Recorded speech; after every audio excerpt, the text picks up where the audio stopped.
NORML Show Live is intended for responsible adults only. We advocate for the repeal of marijuana prohibition for adults. We discuss the science, culture, and controversy about America's marijuana laws. We do not advocate or encourage any illegal activity and advise all listeners to learn their state and federal marijuana laws by visiting norml.org, NORML.org. Opinions and claims made by guests and advertisers of NORML Show Live are their own and do not necessarily reflect the philosophy and policies of NORML. Listener discretion is advised.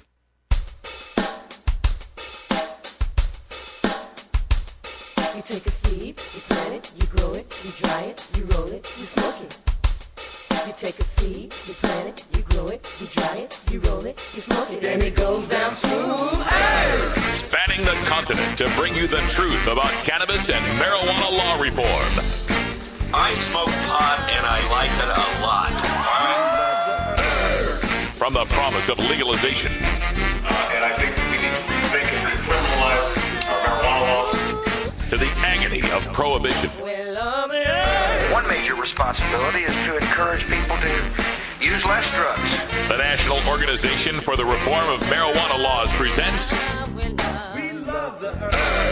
NORML Show Live, Marijuana Nation. Now, here's your host, NORML's Outreach Coordinator, Radical Russ Belville. Oh, yeah. Good day, tokers and tokettes, and welcome to the show. It is Tuesday, April 3rd, 2012, and it's got to be 420 somewhere in the world. Thanks for joining us. We're glad you could be here. We got plenty of stuff to get to and a full studio to enjoy it with. We got Ganja John here over on camera, too. How you doing, John? What's up, Russ? Uh-oh, you're wearing a hoodie. I am. Uh-oh. Uh-oh. Uh-oh. Watch out. I have to stand my ground here. In my pocket, I will stand my ground, We're damn safe. It. We're safe. We also got Wiz Clico over here on Hey. the far camera. And Todd Armstrong is here with Todd's Toker Topics. What's our topic today, man? Procrastination. Oh, we'll have to get to that later. I'll get around to it later. I'll write the jokes in the segment here. Also joining us from our virtual studio in beautiful Grass Story, Oregon, the lovely Cannabis Carrie. How you doing, Carrie? Hi, guys. Just fine. Oh. Beautiful over here today. Oh, yeah. It's been a nice day. Spring has finally sprung out here in the Pacific Northwest. That's good to see. Carrie brings us our hemp headlines right after the first break. What do we have for headlines today, Carrie? Well, today we're going to take another look at those New York City marijuana arrests. If you remember last fall, the police commissioner asked the officers to stand down on those stop and frisk policies. We'll see how that's going. Also, a third player on an NFL team gets in trouble. I'm going to tell you all about that. And then one of the most beloved 420 events looks like it might not happen this year. I'm going to tell you all about that as well coming up in today's Hemp Headlines. All right. I've also got some news for us today, an update on that ban on tourists in the Netherlands going to the coffee shops. We'll take a look at the economic impact of that.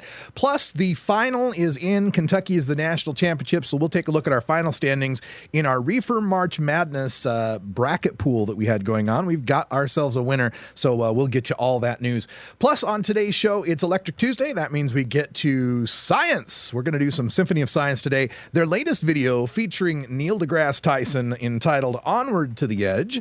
And oh, yeah? I saw Neil deGrasse Tyson this weekend at doing his Star Talk Live show up in Seattle. Oh, that's right. You were out at Comic-Con, right? I was at Comic-Con and at the Eugene Merman Comedy Fest. So. Oh, right on. We'll talk about that in hour 2. Yeah. Toker Talk Radio. Stick around for that. Also, we've got coming up on the show, Kevin Booth at the bottom of the hour. He's the director of American Drug War, The Last White Hope. He was a high school friend and longtime collaborator with comedian Bill Hicks. His new movie coming out is American Drug War 2, and he just got through filming in Juarez, Mexico. He's going to tell us all about it. We got Todd's Toker Topic on procrastination, and then at the end of the show, little time for a radical rant. I'm asking, just where does the buck stop in the Obama administration with respect to these medical marijuana raids and this crackdown on medical marijuana? Coming up right after this. You're listening to NORML Show Live, the voice of the marijuana nation. Hi, I'm Radical Russ. One of the best things about marijuana is the wonderful aroma. But when you travel a lot like I do, that aroma becomes a suspicious smell. That's why I endorse stealth-products.com, the leaders in smell-proof containers. From smell-proof vacuum bags to smell-proof backpacks and duffel bags, all the way to smell-proof digital safes, stealth-products.com has you covered. Stealth-products.com brings you safe, secure, odorless layers of protection with activated carbon fiber. Backpacks and duffel bags are simple black so as not to attract attention with a logo or a flashy design. Now, nothing is perfectly odor controlled from the detection of drug dogs, but with proper vigilance, containers from stealth-products.com will help you avoid nosy humans. You're now listening to Elliot Beats. Stealth-products.com. Stealth-products.com. Hey, this is Sub Cool from Team Green Avenger Seeds, TGAgenetics.com, and you're listening to the NORML Network. Weedmaps.com. I'm Radical Russ from NORML. In my job as outreach coordinator, I travel every month, and when I'm on the road, I need a fast, accurate way to find the medical marijuana dispensaries in the area. So I turn to Weedmaps.com. Weedmaps.com has the best dispensary locator online or on your mobile device. Search by zip code or let Weedmaps find you, and in seconds you'll have the addresses, phone numbers, and customer service reviews for the medical marijuana dispensaries in the local area. Weedmaps.com also has a section devoted to helping you find a doctor who understands and recommends medical marijuana under your state's law. You can even check prices on the Medical Marijuana Stock Exchange. Coming soon, you'll even be able to find the listings of NORML attorneys and chapters, local head shops and grow shops, and the best weed-friendly businesses. Weedmaps.com has the information you need to be an informed cannabis consumer. Visit Weedmaps.com today, a proud sponsor of the NORML Network. Inhaling deeply of the sacred smoke.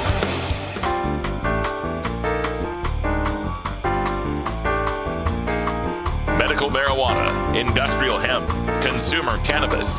It's time for this week's NORML News with Cannabis Carrie. Ever since this show began, we have been covering the arrest rates for marijuana crimes in New York City. One of my very first news stories was about New York City being the first major American city to decriminalize marijuana possession, but had sadly become the marijuana arrest capital of the entire world. This year, thanks to citizens' protests and city council members who are outraged at the statistics of marijuana arrest rates, the mayor and the police commissioner had ordered that police refrain from the stop and frisk tactics that were leading to alarmingly disproportionate arrest rates for young men of color. The New York Daily News has published a study by the Marijuana Arrest Project that looks at arrest statistics, and the news hasn't gotten any better in the Big Apple, especially if you happen to live or work in the Bronx. The study that was released on Friday shows that illegal stops and searches are prevalent in the Bronx borough of New York City. According to Robin Steinberg, the executive director of a citizens group called the Bronx Defenders, illegal stop and searches have become an epidemic. Her organization interviewed 518 people that were apprehended for marijuana possession from May of last year to October and found that overall, 41% of those arrested had their rights violated. In 176 of those cases, or 34%, they determined there was no cause of the people to be detained. And in 184 of those cases, 36%, the organization concluded that the police manufactured the misdemeanor charge by forcing people to show their marijuana. In 79% of those cases, or 145 out of that 184, the marijuana was brought into public view as a result of an intrusive physical search by the police officer rather than the client. In New York City, even though possession of marijuana wouldn't lead to a criminal charge, having it in public view would. The Bronx Defenders Marijuana Arrest Project was created in June of 2011 to address the devastating consequences of the New York Police Department's enforcement of New York's marijuana laws. They point out on their website, bronxdefenders.org, that many of those arrested for these low-level marijuana possession charges are handcuffed, thrown in the back of a police car, and held in a filthy holding cell for at least 24 hours before seeing a judge. An arrest can lead not only to a criminal record, but also eviction, deportation, loss of parental rights, denial of financial aid, absences from school, and lost employment. They point out that these arrests are overwhelmingly concentrated in a select number of already under-resourced and disenfranchised neighborhoods. They contend that when the negative collateral consequences stemming from this staggering number of marijuana arrests are so concentrated at the neighborhood level, there's a significant multiplier effect that works to destabilize entire communities. Now, Police Commissioner Raymond Kelly had made that order to stand down on stop and frisk policies last September amid public outcries and a concern from Mayor Michael Bloomberg. The Bronx Defenders found that policy was so largely ignored that illegal stops and wrongful marijuana arrests actually increased the month after that order from 31% to 44%. The New York Police Department has not issued any comments on this story since they say they have yet to look at the study. Well, you know, this story kind of fits in with the theme of the show today. Just where does the buck stop? The police commissioner himself says, knock this stuff off. Stop using stop and frisk as a way to manufacture marijuana arrests. and he's just ignored, routinely ignored by the cops on the beat. And no surprise that we see this in the Bronx happening, in a great deal in the Bronx. We don't see it happening in the Upper West Side or in Manhattan or Wall Street or anything like that. No.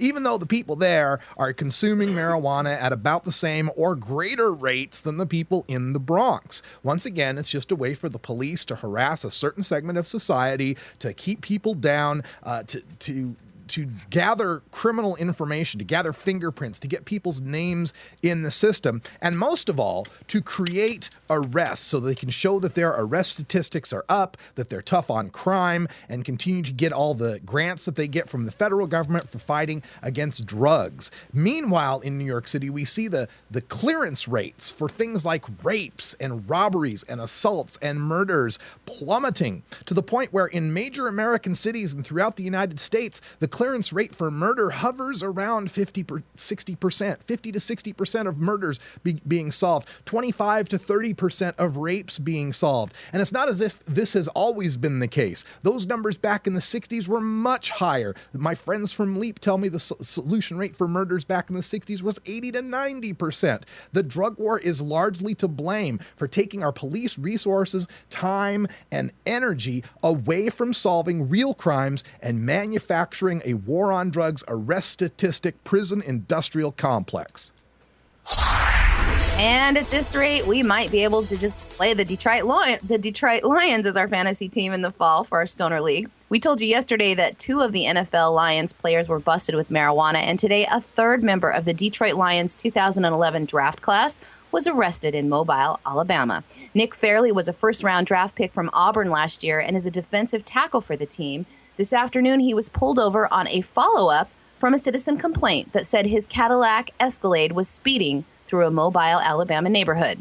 When they pulled him over, they cited him for second-degree possession of marijuana, and he was released on a $1,000 bond just a few hours ago. Now, we don't have any more details on his arrest, like how much marijuana the police found with him when he was arrested, but second-degree possession of marijuana in Alabama means he only had a personal use amount on him and that he does not have any prior marijuana convictions in Alabama. It is considered a Class A misdemeanor with a maximum penalty of 1 year in jail and a $2,000 fine. A person convicted of that crime would also face their driver's license being suspended for up to 90 days. Yesterday, we reported that Johnny Colbreth had been arrested for marijuana possession in January, and Michael LaShore was arrested twice in the time frame of 1 month for marijuana possession this year. He could face up to 2 years for his marijuana crimes. All 3 players had sat out some time this last season with injuries. Now, the Lions have issued a statement today that sounds like an echo of yesterday's statement. Here it is, Russ. We are aware of the incident involving Nick Fairley. We hold all of our players to a high standard of behavior, and the recent charges against Nick and Michael are not consistent with those standards. We are extremely disappointed, and we'll continue to gather information, and we'll have further comment at a more appropriate time. Okay, well, some news for the Detroit Lions that I always give to all of our audience. Only break one law at a time.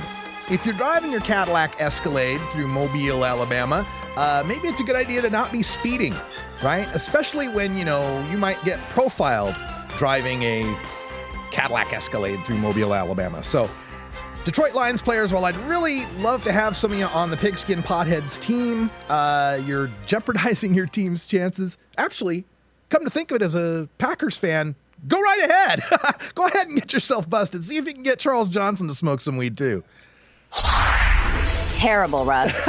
A buzzkill for those tokers who planned on toking up at the University of Colorado's infamous Boulder campus on April 20th. The very popular and well-attended public smokeout this year, according to university officials, will be decidedly less stony. Today, the University of Colorado announced their new plan to stop the smokeout, warning students and the public alike that police have been asked to issue tickets on the spot to anyone seen smoking or using marijuana at this month's event. Police have always been on hand at the event, but only to monitor the crowd for safety. This year, they plan on a more aggressive approach. University officials have also partnered with Colorado State Police that will be increasing their patrols the day of the event to look for stoned or drunk drivers. And Colorado University officials also say they're acting in support of the student leadership on campus, who for the first time since the event began years ago have asked for an end to the unsanctioned 420 event. Now, on March 1st, leaders of the Boulder Faculty Assembly also voted to support official efforts to end 420 on the campus. CU officials sent out a written warning to all students today that those who are busted for marijuana in public will face a $100 fine and additional sanctions from the CU's Office of Student Conduct. They also reminded that those at the event that have a Colorado medical marijuana card can risk having them revoked upon conviction. CU officials also reminded students that the Federal Clery Act requires the university to maintain a publicly accessible crime log, and those ticketed for marijuana will have their names posted on that log. The university chancellor, Phil DiStefano, said in a news press release today that the practice of a public smoke session needs to end. Now, to help students find another activity on that day, the Student Leadership Council has announced that Wycliffe Jean will perform a student-only free hip-hop concert that afternoon at the, wait for the irony, Coors Event Center.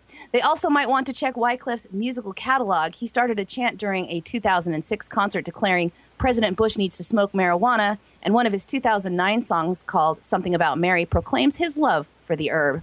This isn't actually the first time the university has tried to quell the event. They did have campus police issue a few tickets before, but usually to people smoking on the quad before the event, and they have turned the sprinklers on the crowd a few times. Now, they posted pictures of student smokers online in the last few years and were actually paying people to identify them. They even put down a horrible fish-smelling fertilizer a few years ago to deter the crowds. So far, no tactic has been successful in stopping the annual Rite of Spring for CU students, which has numbers in the 10,000 of attendees on years when the weather's nice. A survey last year of people attending the event showed that about a quarter of the students said they joined the crowd on the North Quad and either smoked cannabis or ate food containing cannabis. About 11% joined the crowd but didn't consume marijuana. Campus survey results also revealed that the 420 smokeout was a magnet mostly for curious freshmen. It tends to draw out-of-state students and is mistaken by half of those polled as a sponsored university event. Campus officials are complaining that the event costs the school around $50,000 annually to clean up, have extra event staffing, and to make sure that the revelers don't accidentally wander into classrooms. Now, they also say that the event makes it difficult for people to get to classes on that particular day. I can't believe we've got college student government here against the CU Boulder smokeout. Whatever happened to the colleges that I knew and loved growing up? The colleges of Animal House and these partiers and revelers, and now the students want to vote against this? Well, good luck. It's going to go just as well as it's gone the years before when the faculty's tried to ban it, when the police have tried to ban it. This is now a cultural phenomenon. It's bigger than CU Boulder. It is going to continue. And Ganja John, weren't you planning on headed out to that? No. No, not this time. I'm going to stay in Denver. All right, we're staying in I know where Denver. The party's at. All right, hell with Boulder. You're going to cancel the 420 smokeout, then you don't get Ganja John. Nope. Sorry. There we go. All right, Carrie, thanks for the news. And also in the news from the Gothamist blog, talking about the ban in the Netherlands on tourists being able to go to the coffee shops. This is a major phase of their ban going into effect May 1st. Shops in Amsterdam are scheduled to stop selling marijuana to foreigners on January 1st, 2013. But this ban may be hard to enact and enforce. According to the director of the Drug Text Foundation in the Netherlands, 50% of the country's tourists visit the coffee shops, and 10% of their tourism is exclusively for marijuana. The Telegraph in the UK reports that coffee shops generate around $2.5 billion in revenue annually, which in turn produces $503 million in tax revenues. So alcohol also has been banned in the coffee shops since 2007. But now, with the ban, they're going to turn them back over to being able to distribute alcohol. One of the cafe owners, 420 cafe owner in Amsterdam, Michael Veeling, said, quote, "I'm not going to discriminate on the basis of nationality. I've only discriminated on the basis of behavior. I'll go back to selling alcohol and go back to selling bags of weed under the counter." That may not be enough to stay in business. After Maastricht adopted the new policy in October, the town's coffee shops lost $41 million in revenue and the equivalent of 345 jobs. And finally, we've got our finals in our 420 Reefer March Madness pool that we instituted at the beginning of the big dance. And our winner in our standings here is Dave Ursa, who won with a score of 122, had 40 correct guesses in the brackets. The top number of correct guesses in the brackets was 43 with Danny P. Our own Rolla J finished right in the middle at number 9. Normal Network finished at number 5. And down at the very dead last bottom, Wiz Khalico. Hey, come on now. Score is 60, 34 correct guesses. Sorry about that, Wiz. Not bad.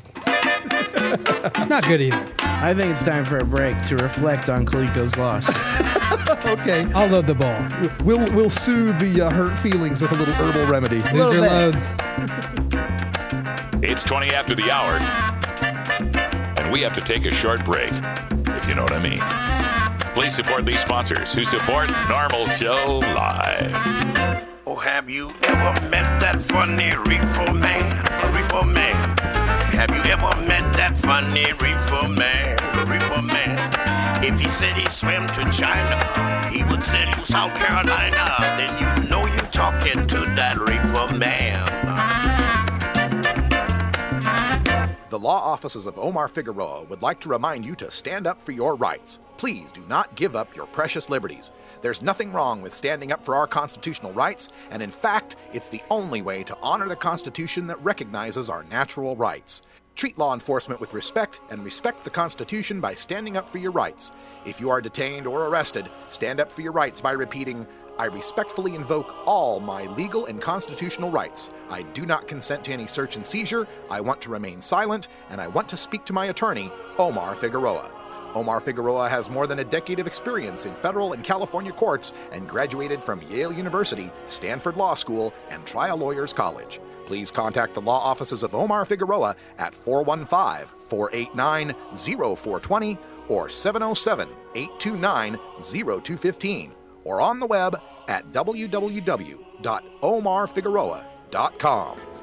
There is a peaceful solution called a peace revolution. And now let's take back America.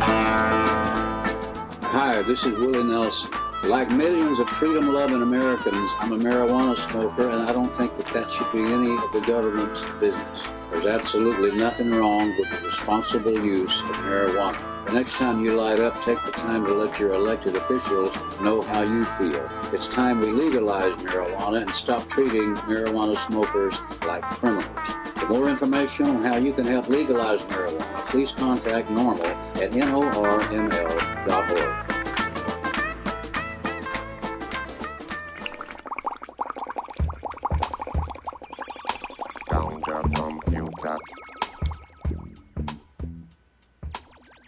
It's time for your daily Toker Tunes, the best in 420 friendly music from all genres that uplifts, entertains, and informs the public.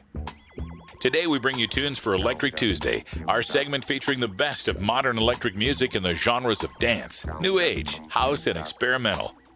If you'd like to submit your song to be played on NORML Show Live, send it to us at stash@norml.org. Now here's some more great independent marijuana music for today's Daily Toker Tunes. Science! All right, that's right. We're going to get into some science here on Tuesday, Electric Tuesday with the Symphony of Science. You can check out their videos and songs at symphonyofscience.com. Our own Ganja John was just at the Comic-Con and saw our next next musical guest, Neil deGrasse Tyson. Yeah. He's now. What's the show that he does? Star Talk Radio. It's like a podcast for astronomy and stuff. Yes, by the National Institute of Science, and that episode particularly was with Will Wheaton. Oh, from he was Wesley Crusher in the Star Trek Next Generation. Yep, and Kristen Schaal from Flight of the Conchords and Bob's Burgers, and Paul F. Tompkins and Eugene Merman. Wow, what a great lineup. It was a really great lineup. It was awesome. Episode will be up in a few days, I think, on Star Talk TV and StarTalkRadio.com. All right, so we're going to play this latest from Symphony of Science. This is the Onward to the Edge featuring Neil deGrasse Tyson, and you go to symphonyofscience.com to get these videos.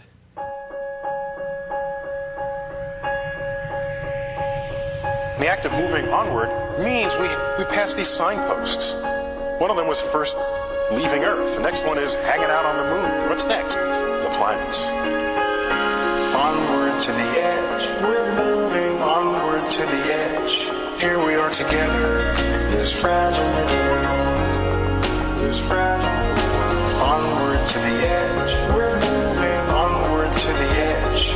Here we are together. This fragile little world. This is our sun. Just another star in a sea of stars. The heart of the solar system. Just another star in a sea of stars. Mercury is the closest planet. This tortured piece of rock has been stripped naked. The moon has a sky, it has a horizon. It's another world. It's got Earth in the sky, just the way we have the moon in the sky. Onward to the edge, we're moving onward to the edge. Here we are together, this fragile little world. We're not the only world to think about. Worlds unknown. We're not the only world to think about. Think about worlds unknown. There is a powerful recognition that stirs within us. When we see our own little blue ocean planet in the skies above the world. A powerful recognition that stirs within us. When we see our own little blue ocean planet in the skies above the world. The Saturn system offers splendor beyond compare because of its rings and very diverse moons. These are no longer abstractions. These are worlds. Maybe there's life there. They've changed how we think about Earth.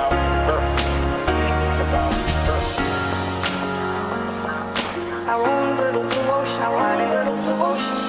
A mote of dust suspended in a sunbeam. The pale blue dot. Onward to the edge. We're moving onward to the edge. Here we are together. This fragile little world. This fragile little world. Onward to the edge. We're moving onward to the edge. Here we are together. This fragile little world. We're not the only world to think about. Worlds unknown. We're not the only world to think about. Think about worlds unknown. The laws of nature create vastly different worlds with the tiniest of changes. When I reach for the edge of the universe, I do so knowing that along some paths of cosmic discovery, there are times when, at least for now, one must be content to love the questions themselves.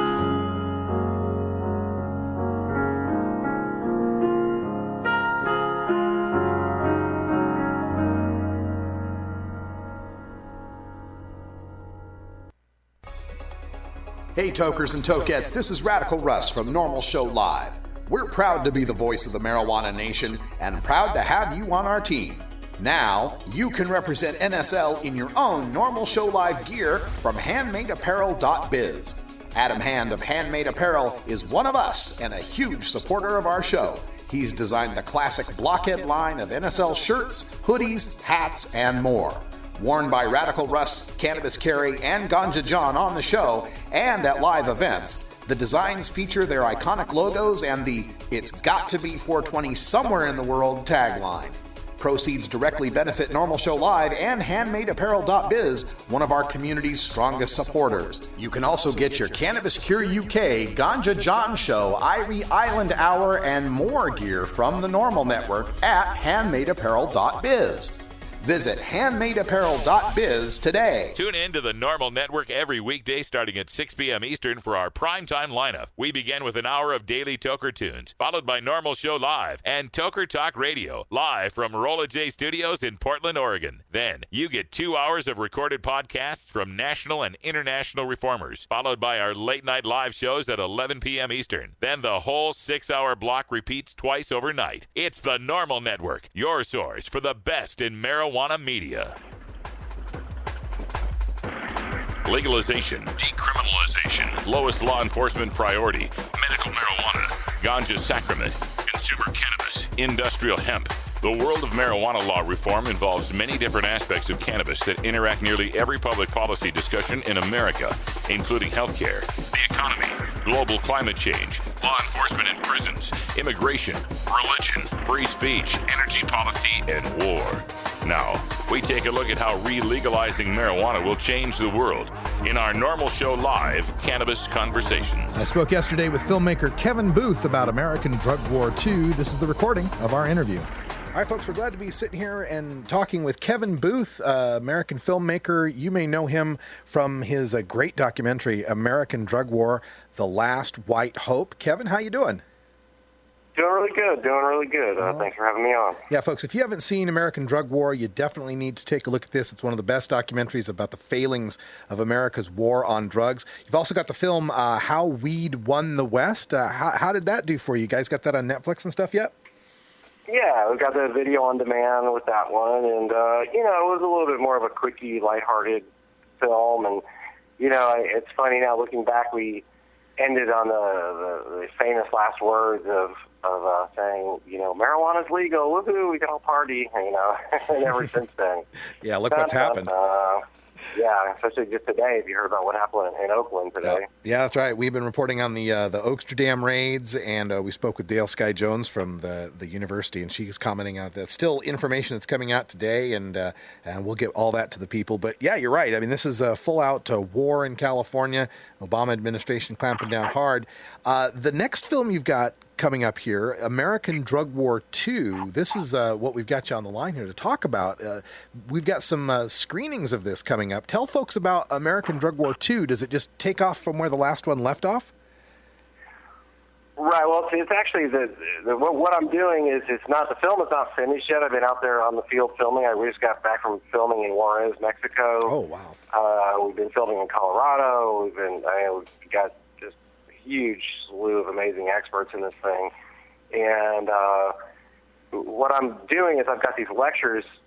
I do like these lecture screenings at universities, and it enables me to almost edit the movie live in front of an audience. I go in front of the audience, and I've got all these pieces of the movie that I filmed, and I can actually feel the live audience. So if you want to have input on the way that American Drug War 2 is edited and put together, come out to these shows, because it's really the way the audience reacts. I did one in New Hampshire a couple of weeks ago, and already because of the way they reacted with certain things, I'm removing this, I'm adding this, and so, but there's going to be some footage that no one's seen yet that we shot. We just got back from, like I said, Juarez, Mexico, which was pretty crazy. When we were there, the cartels were killing one police officer a day, and we got taken into what was considered the most dangerous neighborhood in the world. In the very back, the entire neighborhood is just built on rubble and on giant trash dumps. And this is important. A lot of people in the marijuana movement may be saying, like, well, what does this have to do with us? Well, it has everything to do, because Juarez is really, what's going to happen to everybody if the war on drugs doesn't end. Yeah. Juarez this is basically, going to be the future if the drug war doesn't end. And so it is important to look at Juarez and what we're doing to these people with our failed policy, because it's really reprehensible. In this neighborhood, all these young kids join this gang called the Aztecs, and the cartels come in there to recruit these kids, and they pay them upwards of $40 to commit murder. Wow.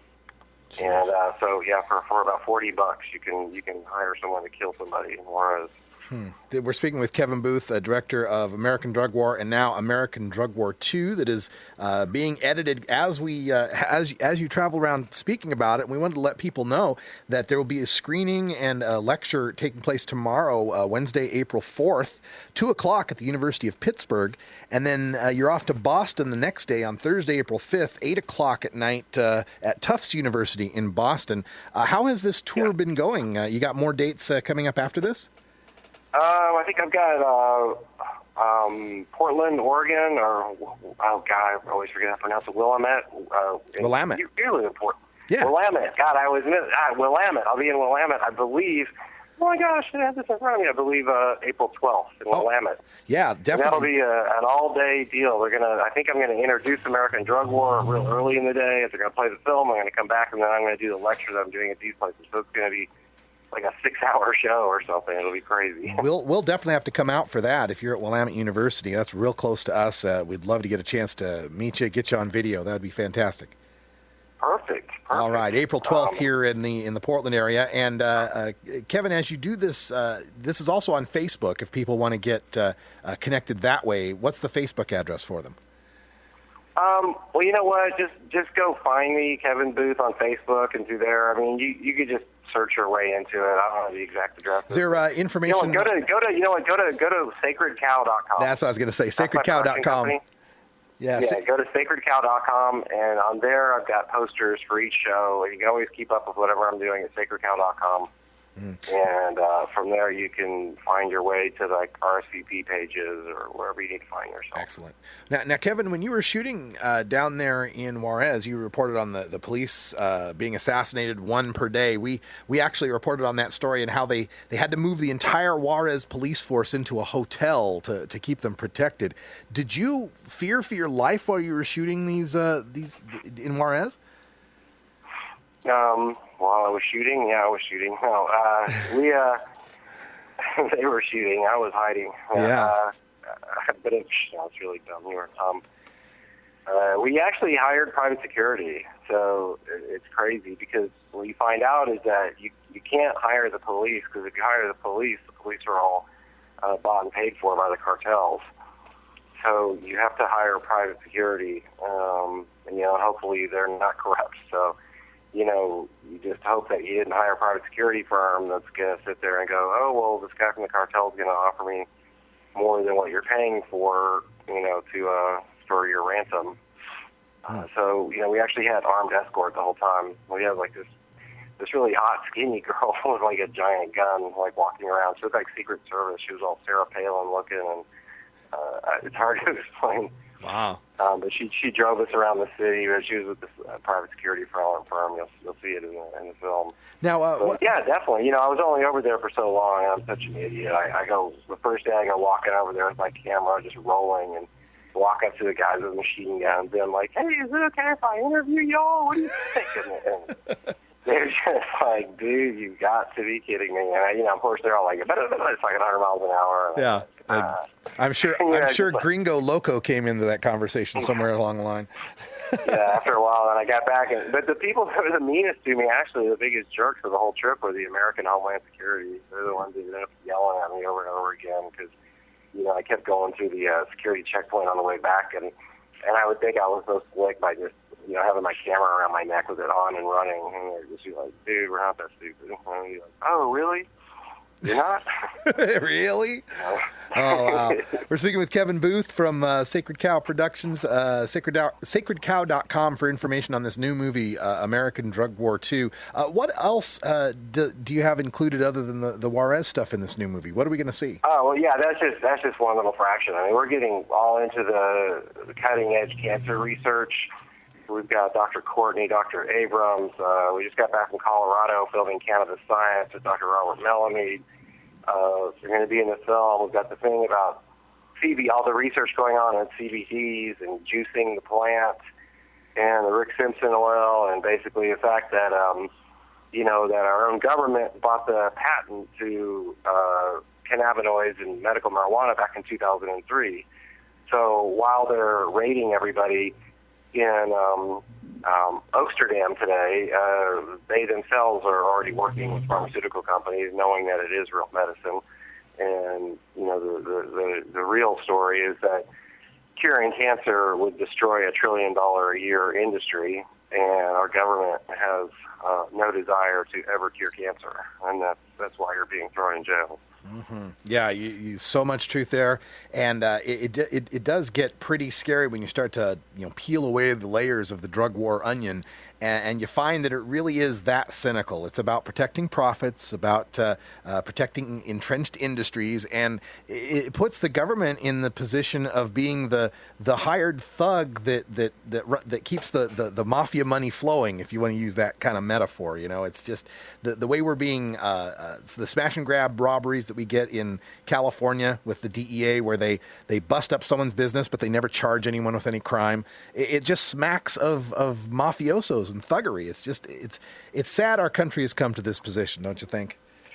And I think, and another thing that's coming out of this, too, is people should look up cnhemp.com. I believe that's the right URL. But people need to know that China is now racing ahead of the United States in hemp production and CBD research and all the things that, we should be and are supposed to be doing here in the United States. So, we just filmed, we did a chapter about industrialized hemp, and we were at Dr. Bronner's soap factory. It's run by his grandson. It's a famous soap maker. Have you ever heard of Dr. Bronner's Magic Soap? Oh, yeah. Well, yeah, we've got some right here in the house. There you go. Yeah, so we went to the factory there, and they're a huge consumer of hemp oil. And, he has to buy his hemp oil from Canada. Mm-hmm. So it's completely crazy. They can't, they can't get the hemp grown. And he gave me a briefcase made out of hemp. That's amazing. They're building, I believe Mercedes-Benz and other companies are using hemp to create these incredible composite materials, almost like fiberglass, but it's even stronger than fiberglass when you smash on it. Conservative, even redneckish Americans who have been against marijuana all this time need to know that, China is taking over this industry if we don't, do something here. Yeah.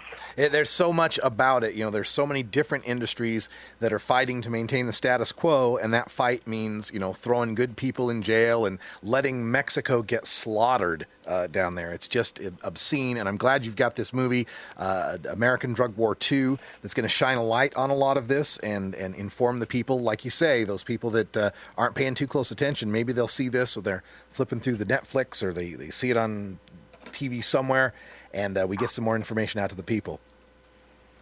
Just try to wake up people one person at a time. That's all you can do. Absolutely.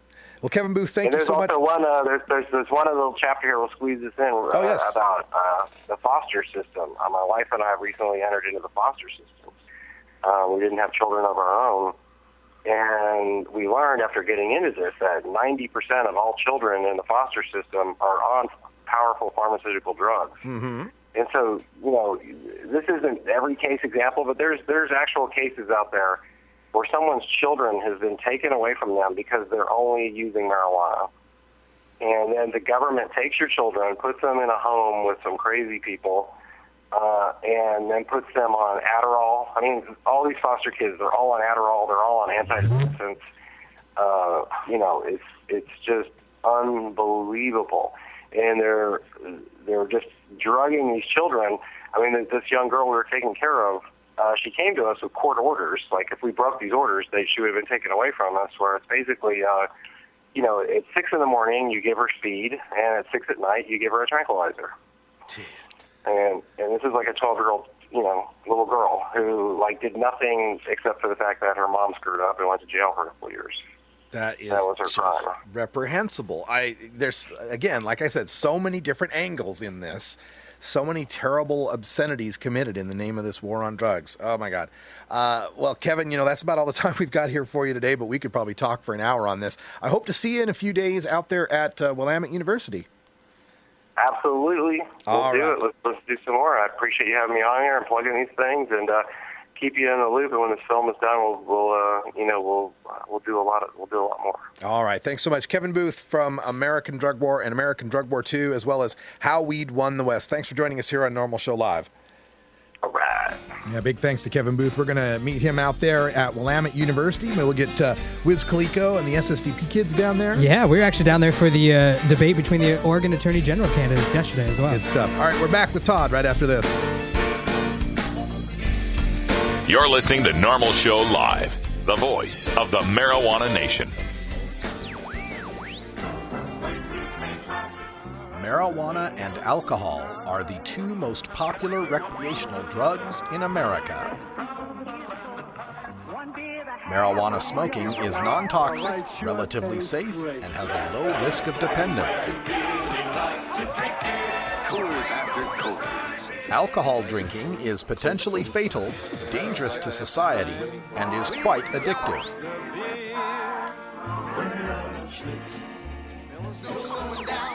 Marijuana is safer, so why are we driving people to drink? That's the question of the new book, Marijuana is Safer, So Why Are We Driving People to Drink?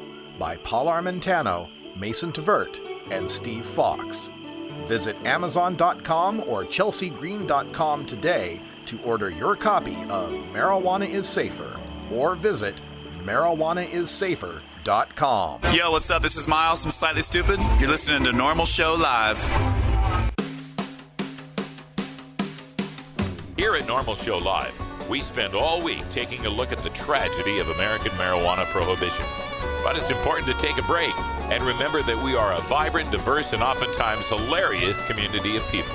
So our friend, comedian Todd Armstrong, joins us to poke fun at one of Todd's Toker topics. All right, we finally found the time to get around to today's topic, procrastination. Take it away, Todd. We try. I get around to it. Well, I kind of put off getting around to a topic this morning and realized, oh, shit, I should probably make the procrastination topic my topic of procrastination.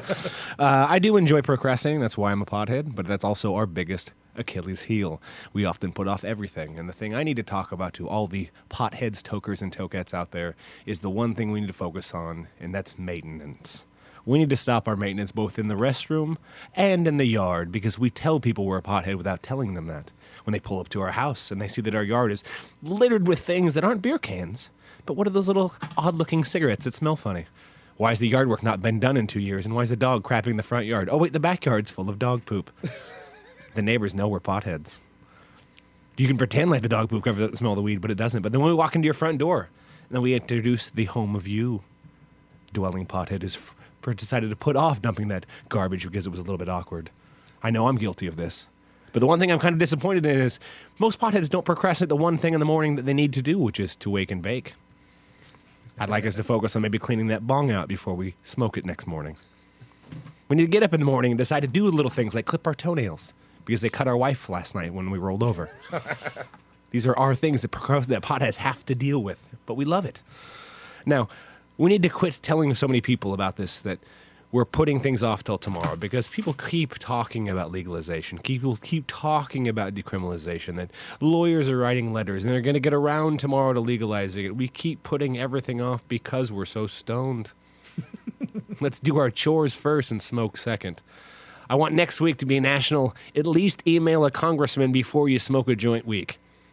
That's all I ask. A 3-minute email to work on all our procrastination. We'll make it a 2012 New Year's resolution. We won't put this off until 2013 because the Mayans said we're all fucked. So this is our last chance. Let's at least legalize cannabis before the Mayans pick us up in their spaceship. I'm Todd Armstrong. I'll see you next Tuesday. Hey, all right, Todd Armstrong, Todd's Toker Topics. Yes. Now, we were talking during the interview while we were listening to the recording, and you got a great invitation out to the East Coast. Yeah, I'll be. Tell folks about that. I'll be out, I believe, May 12th through the 20th. I'll be at the Laughing Devil Comedy Festival, so I'm kind of honored and excited to. Where's that at? It's in Long Island, New York. Long Island? Yeah, Long Island. Right. Like where all the New Yorkers can make fun of me for being out in Long Island. But I'll also put together a few shows in Brooklyn and hopefully a couple in Manhattan with the help of Mr. Jesse Joyce. Well, that's awesome. Check them out on the East Coast, all our East Coast listeners. And before May, I'm sure you got some other gigs to tell folks about. I'll be at Helium this week, and again, May 5th, for everyone in the Northwest, please come see me at the Old Liberty Theater in Ridgefield for my DVD. You can come meet Ganja John in person. He might be wearing a hoodie. He might have Skittles in his pocket, but we'll definitely be shooting guns and smoking weed. So. Definitely shooting guns maybe at white least. People this time. Oh, Maybe. my goodness. All right, well, check that out. And again, your Facebook and Twitter? Yes, please. Goob the Knob at Facebook if you want to be my buddy, or if you want to hear my stupid jokes, Todd Strong at the Twitter. All right. Thanks a lot, Todd. Thank you. You want answers? I'm as mad as hell, and I'm not going to take this anymore. You want answers? You have offended my family. I think I'm entitled. You want answers? I want the truth. And you have offended Shaolin Temple. You can't handle the truth. Surely you can't be serious. I am serious. And don't call me Shirley. Radical Rant. Oh, big thanks to TimmyHarris.com again for the new intros. We're loving it. New Radical Rant intro. Thanks so much. Check that out. On today's rant, I wanted to talk a little bit about this federal crackdown on medical marijuana, because I got an email, or actually I'm part of an email list. I get a lot of emails. And this particular one kind of took me to task. And it said, I'll just read it to you here. It says, and most important for activist leaders, quote, Ethan Nadelman said the big question was whether the crackdown that began last fall was orchestrated by the Obama administration or by local federal officials. End quote. Ethan Nadelman's a smart guy. Hopefully Cali activists don't go blaming Obama right away without knowing who actually authorized this raid against a political leader. Oh, wait. Russ Belville already did. Oh, so kind of calling me out because I had the rant the other day where I said, the buck stops here and President Obama, it's President Obama's, Department of Justice. He's the one in charge of it. I mean, I guess it's an odd belief of mine to think that the chief executive of the executive branch has some say-so over the actions of the executive branch departments like Justice and Treasury. I've got a poll on this at the blog at stash.normal.org, and most people seem to agree with me that yes, he's the president. The buck stops there as far as whether or not this crackdown by the U.S. attorneys is partly his fault. The way I look at it, there's really three ways to take a look at this. If he knows the U.S. attorneys are doing this crackdown and he authorized it explicitly, well, of course he's to blame. If he knows the U.S. attorneys are doing this, but he didn't authorize it explicitly, then he's unable to control his own executive departments and he's to blame. And if he doesn't know the U.S. attorneys are doing this, well, then he's just willfully ignorant on the issue and is to blame.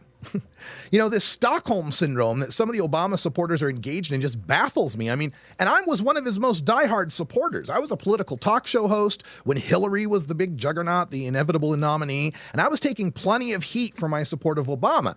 I spoke for Obama at an artist rally in Portland that's still on YouTube. I drove from Portland to Denver to blog the Democratic Convention just to be there for his historic nomination. So what is it going to take to convince folks in the cannabis community that Obama is not any sort of friend to the medical marijuana or marijuana legalization movements? I mean, I truly had that hope for change. I did.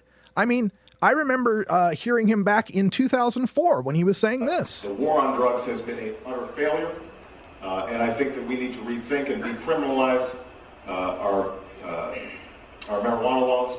But I'm not somebody who believes in legalization of marijuana. I remember when he was campaigning for president back in 2008, he came right through my state of Oregon and interviewed with the Medford Mail Tribune and said this. What I'm not going to be doing is using Justice Department resources to try to circumvent state laws on this issue, simply because I want folks to be investigating violent crimes and potential terrorism. I remember his Attorney General, Eric Holder, at the beginning of the Obama administration, when asked about those campaign promises, whether they were actually going to be put into practice. Is that a prediction of policy going forward? Do you expect those sorts of raids to continue? No, I what the president said during the campaign. Well, what the president said during the campaign, you'll be surprised to know will be consistent with what we will be doing here in law enforcement. And so after that, I then watched as he nominated George W. Bush's DEA administrator to keep her job. That's right, Michelle Leonhard, a holdover from the Bush administration to run the DEA, who once said, quote, with respect to the 50,000 Mexicans, well, now 50,000 Mexicans that have been slaughtered in our drug war, who said, quote, our view is that the violence we have been seeing is a signpost of the success of our very courageous Mexican counterparts are having. The cartels are acting out like caged animals because they are caged animals, end quote. During Obama's term, I have watched as Rasmussen's and Gallup's polls have shot up 5 and 6 percentage points respectively in support of the legalization of marijuana, to the point where now, for the first time ever, there are more Americans supporting legalization of marijuana than supporting the maintaining of marijuana prohibition. But when he's solicited federal policy advice no less than 9 times to ask us what we thought would be important, he has ignored the question of marijuana legalization, even as it dominates those forums, except for the times when he's laughing at it. I have to say that there was one question that was voted on that ranked fairly high, and that was whether legalizing marijuana would improve the economy and job creation. And I don't know what this says about the online audience, but I just want, I don't want people to think that this was a fairly popular question. We want to make sure that it was answered. The answer is no, I don't think that is a good strategy to grow our economy. So while he has been laughing at the idea of marijuana legalization, marijuana arrests of healthy people have remained steady, and raids of providers of marijuana for sick people have skyrocketed. And this is coming from someone who said this. Look, when I was a kid, I inhaled frequently. That was the point. So he has either ignored that and let it happen, or he's actively directing the persecution of me, people like me, and people who were like him who smoked marijuana at some time in their lives. Even after he has said this. Well, I think this is an entirely legitimate topic for debate. I am not in favor of legalization. I am a strong believer that we have to think more about drugs as a public health problem.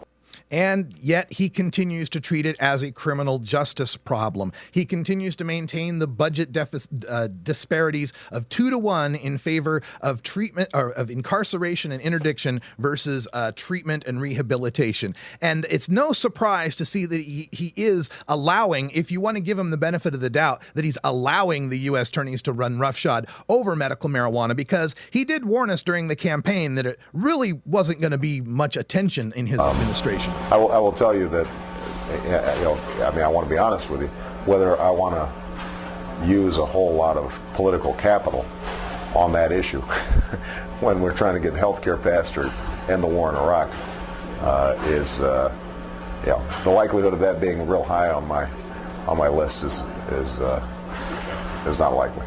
So the response that I get back on this sometimes is that Obama is the best hope that we'd have for a positive move in the future, because if a Republican got in, and that would likely be Romney at this point, that would be disastrous. Really? What might he do? Go after Berkeley Patients Group, Oaksterdam, and Harborside? Use the IRS to undermine medical marijuana patient businesses, pressure banks not to do business with medical marijuana providers, threaten the gun rights of medical marijuana patients, threaten the governors of states not to implement their own laws on medical marijuana, and block legitimate researchers from studying medical marijuana while granting Big Pharma the rights to cannabinoid patents and starting FDA trials of cannabinoid medicines? What might he do? Continue the policies of federal grants to local police to target drug offenses, but not other crimes? Might he leave untouched the abomination of civil asset forfeiture? Might he allow American guns to be walked into Mexico? All right, look, to be fair, Obama did preside over reducing the racist crack powder cocaine disparity from 100-to-1 to just 18-to-1. Obama's crack policy, it's only 1/5 as racist as Bush and Clinton's. And who knows, maybe a Republican businessman like Romney, facing these disastrous economic times, beholden to Grover Norquist's pledge to never raise taxes, maybe he would just let those wacky liberal left coast blue states go their own way with raising tax revenues by sin taxing those dirty hippies wacky tobacco. Maybe the evangelical wing of the right wing and the Bible Belt will get behind Pat Robertson's calls for legalization and pressure Romney from the right. Maybe violence in Mexico gets even worse and we see more of it spilling into the southwestern U.S. and the political will for legalization from conservative Arizona and Texas pushes Romney some more. We just don't know. But I often have compared the marijuana rights movement to the gay rights movement, and in this article, the comparison is apt. Much like the gay community, the Democratic Party takes the marijuana vote for granted. It's one of those, who you gonna vote for, a Republican? That lesser of two evils marketing strategy that's made the Democratic Party such a powerful bloc, able to pass its agenda through Congress despite public disapproval. Oh, wait, sorry. That was the previous president and his congressional majority. This president couldn't pass its publicly popular agenda with a congressional majority because he negotiated away the popular parts to appease the Republicans whose lousy governance got him elected in the first place. Republicans who are never appeased and will vote against their own ideas when appropriated by Obama just to see him fail. So, I don't know. I still haven't made my mind up, but I don't think people should take this marijuana vote for granted. Just because a Republican might get in, does that mean that you're going to vote for somebody who has laughed at you, who has sent the DEA to bust your dispensaries, who has said legalization is not on the table? It's something we'll talk about in hour 2 here at Toker Talk Radio. You can call in at 971-533-7111. Join us in hour 2. Let's get the conversation started. For Cannabis Carry Ganja John, Wiz Khalico, Todd Armstrong, I'm Radical Russ. Thanks for joining us, and until next time, take care of each other, tokers. This is NORML Show Live, the voice of the marijuana nation. Take it out one more time. You take a seed, you plant it, you grow it, you dry it, you roll it, you smoke it. You take a seed, you plant it, you grow it, you dry it, you roll it, you smoke it. You take a seed, you plant it, you grow it, you dry it, you roll it, you smoke it, and it goes down smooth. You're listening to the NORML Network, where the time is 4:20, 24/7, 365.